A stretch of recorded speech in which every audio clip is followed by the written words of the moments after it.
مظلوم پر ظلم ہوتا رہے اور کونے میں چپ کر کے بیٹھے نہیں رہنا، بلکہ اگر ہاتھ پکڑا جا سکتا ہے تو ظالم کا ہاتھ پکڑنا ہے۔ نبی پاک علیہ الصلوۃ والسلام نے فرمایا اپنے بھائی کی مدد کرو چاہے وہ ظالم ہو یا مظلوم ہو، بھائی کی مدد کرو چاہے ظالم ہو یا مظلوم ہو۔ تو صحابہ نے عرض کی یا رسول اللہ صلی اللہ تعالی علیہ وسلم یہ مظلوم کی مدد تو سمجھ میں آتی ہے، یہ ظالم کی مدد کیسے کریں؟ نہیں سمجھ آ رہی ہے آپ کو بات؟ یا رسول اللہ صلی اللہ تعالی علیہ وسلم مظلوم کے ساتھ کھڑا ہونا تو ہماری عقل میں آ گیا، تو ظالم کی مدد کیسے کرنی ہے؟ نبی پاک صلی اللہ تعالی علیہ وسلم نے فرمایا ظالم کو ظلم کرنے سے روک دو، تم نے اس کی مدد کر دی، اسے باز کرو۔ لیکن ہم تو اتنی جرت ہی نہیں رکھتے بدی کو بدی کہنے کی، اتنی طاقت ہی نہیں ہوتی، جھوٹ کو جھوٹ کہنے کی ہمت۔ ہمارے گھر میں سارا کچھ ہو رہا ہوتا ہے، ہمیں پتہ ہوتا ہے کہ فلاں جگہ پہ ہمارا قبیلہ ہماری برادری غلط ہے، پر اتنی جرت کرتے ہم سچ بولتے ضرور ہیں پر دوسروں کے بارے میں، اپنے بارے میں سچ بولنے کو تیار نہیں ہوتے۔ جرت کا مظاہرہ کریں، زندگی میں حق کو حق کہنا سیکھیں، غلط کو غلط کہنا سیکھیں، جھوٹ کو جھوٹ کہیں، بدی کو بدی کہیں، سچائی کا ساتھ دیں ہمیشہ۔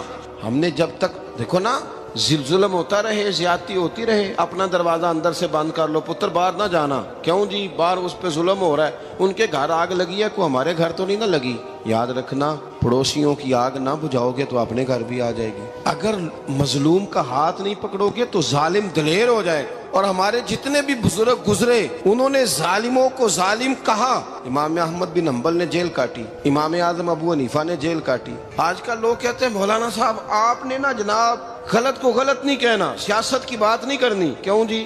کس لیے نہیں کرنی؟ سیاست تو تدبیر کا نام ہے۔ بنو اسرائیل میں جتنی بھی تدبیر ہوتی تھی وہ سارے انبیاء کیا کرتے تھے۔ کیوں نہ بات کریں؟ یہ جن کرسیوں پہ آج تم نے ظالموں جابروں کو بٹھایا، یہ کرسی تو حضرت ابوبکر صدیق جیسے لوگوں کی ہے، یہ تو حضرت عمر جیسے لوگوں کی سیٹ ہے، حضرت عثمان غنی جیسے لوگوں کا کام ہے، مولا علی جیسے لوگوں کا کام ہے۔ غلط جگہوں پہ غلط لوگ بٹھا دی اور پھر جھوٹے کو جھوٹا بھی نہ کہیں، ظالم کو ظالم بھی نہ کہیں۔ ہم سے نہ رقم ہوں گے قصیدے یزید کے، کیونکہ ہم لوگ تو حسین کے سیرت نگار ہیں۔ یہ کیا بات ہوئی؟ آپ سچی بات ہی نہ کریں، کلمہ حق کہیں، ہمیشہ کھری بات کہیں، سچی، گرچہ اپنا نقصان ہو، حق کے ساتھ کھڑے ہونا سیکھیں۔ وتواصوا بالحق، ساری آسانی تھی، امام حسین کو کوئی مسئلہ نہیں تھا، آرام سے بیٹھے تھے۔ آج کتنے موجوں میں بیٹھے ہیں، پیر صاحبان، مولوی صاحبان، خطیب صاحبان، سیاستدان، وڈیرے، موج لگی ہوئی ہے، کسی کو کچھ نہیں کہنا، کچھ کہیں گے تو پھر بندے مخالفت کریں گے۔ تو امام حسین مسجد نبی میں جمعہ پڑھاتے تھے، چپ کر کے بیٹھے رہتے، حضور سید عالم علیہ السلام کے مزار انور کے پاس بیٹھے تھے، بیٹھے رہتے۔ لیکن امام حسین نے فرمایا ظالم حکمران بنے تو وہ قوموں کو تکلیف دیتے ہیں، وہ ملی نقصان کرتے ہیں، وہ امت کا چہرہ مہرہ بگاڑ کے رکھ دیتے ہیں، لہذا کھڑے ہونا پڑتا ہے، کلمہ حق کہنا پڑتا ہے، الہ کلمۃ الحق کے لیے نکلنا پڑتا ہے۔ آپ اپنی زندگی کے اندر سچی بات کرنا سیکھیں۔ الیکشن کے دن آ گئے، میرے ایک بڑے محبت والے ساتھی تھے، وہ آ گئے ووٹ کے لیے۔ ویسے بھی یہ جو بیماری ہمارے ملک میں نا جی، ہمارے ہاں حکمران بعضوں کا کہتے ہیں اوے ہو جی جمہوریت بڑی ضروری ہے۔ وہ بھی کس مصیبت کا نام ہے جمہوریت؟ اقبال تو کہتے ہیں کہ یہ وہ چیز ہے کہ جس میں پتہ ہی کوئی نہیں ہوتا پڑھے لکھے ان پڑھ کا، چھوٹے اور بڑے کا، سیانے اور بیوقوف کا۔ جمہوریت وہ طرز حکومت ہے کہ جس میں بندوں کو گنا کرتے ہیں تولا نہیں کرتے رہتے ہو ہر وقت۔ قوم کو اس کا حق ملنا چاہیے، غریب کی مدد ہونی چاہیے، انصاف ملنا چاہیے۔ باقی یہ تمہاری کہانیاں ہیں ڈکٹیٹرشپ اور جمہوریت، اور ہمیں تمہاری سمجھ بھی نہیں آتی۔ ہر ڈکٹیٹر کے ساتھ ہوتے ہو، باتیں جمہوریت کی کرتے ہو، جہاں تمہارا دل کرتا کھڑے رہتے ہو۔ ہمیں تو کوئی اس سے غرض نہیں، کام ہونا چاہیے۔ بلکہ جو لوگ قوت نافذہ رکھتے ہیں انہیں سمجھنا چاہیے کہ ملک کی بھاگ دوڑ ہمیشہ مضبوط ہاتھوں میں رہے، اور وہ اس طرح کا نظام وضع کریں، مل بیٹھیں سارے ادارے کہ غریب کی سنی جائے۔ وہ مجھے بڑی اچھی طرح یاد ہے جب وہ ایک حکومت ختم ہوئی اور جو ایک فوجی رہ کے گئے تھے 11 سال، ان کی حکومت آئی تو میں باہر نکلا تو ایک بزرگ تھے، وہ صبح صبح ناشتہ بیچا کرتے تھے ہمارے علاقے میں، چاول اور چنے بنے۔ تو میں نے ان سے کہا بزرگوں پتہ لگا جی رات دی حکومت بدل گئی ہے۔ تو فرمان لگے پتر جیڑا مردی بھی آ جائے، میں تو یا چاول بیچ کے روٹی کھانی، ہمیں تو ان سے غرض ہی نہیں، اللہ جانے کون آیا کون گیا، تو کھیل تماشا بنایا ہوا ہے۔ تو جھوٹے کو جھوٹا کہیں۔ میرے ایک دوست ہیں الیکشن لڑتے ہیں، مجھے ایک دفعہ آ کے کہنے لگے آپ نے کبھی ووٹ نہیں ڈالا، اس دفعہ ضرور ڈالیں۔ میں نے کہا نہیں ڈالتا میں۔ کہنے لگے ووٹ قوم کی امانت ہے، تو میں نے کہا امانت کسی بے ایمان کو دے دوں؟ امانت تو امانت دار کو دی جاتی۔ نہیں سمجھے آپ بات؟ یہ سارے کہتے ہیں نا ووٹ قوم کی، تو امانت کس کو دینی چاہیے؟ صحیح بتاؤ۔ چلو ہوں تسی بولنا نہیں، بس دل وچ گل رکھنی، دل وچ دیندے ویسے امانت داراں نہیں ہو نا؟ نہیں، میں نے کہا بولنا نہیں، ہمیں کسی نے پتہ نہ لگ جائے۔ دیتے ویسے امانت داروں کو ہی ہو نا؟ یہ اپنے دل سے پوچھو، فیصلہ لو، اللہ سے ڈرو۔ ظالم کا مددگار ظالم ہوتا ہے، ظالموں کا مددگار ظالم ہوتا ہے۔ وہ تیرے میرے ووٹ پر جیت کر جب ظلم کرے گا تو پھر کون ہے جو یہ دعویٰ کرے گا کہ جناب میں ظالم کا مددگار نہیں؟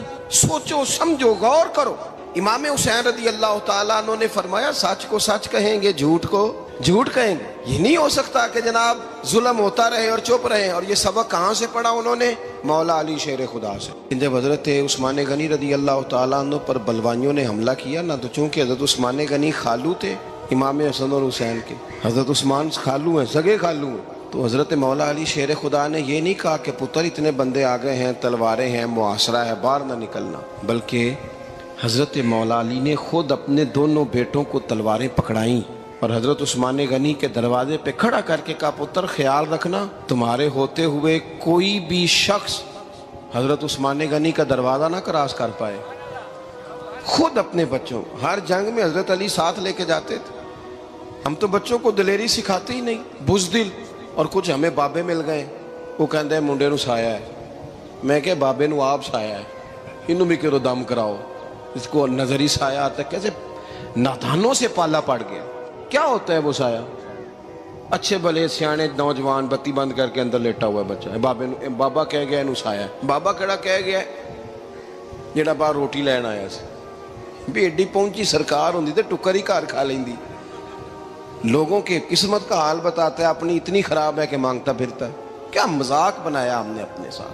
تھوڑے سمجھدار ہو جائیں، ہر بندے کی بات کا اثر قبول نہ کیا کریں۔ مومن کے پاس طاقتیں ہوتی ہیں، جو جدھر لگاتا ہے چپ کر کے لگ جاتے ہو۔ ان الذین قالوا ربنا اللہ ثم استقاموا تتنزل علیہم الملائکہ، اللہ کہتا ہے تو ڈٹنا سیکھ، رب کا نام لے کے ڈٹ جا، رب تیری مدد کے لیے فرشتے بھی نازل کر دے گا۔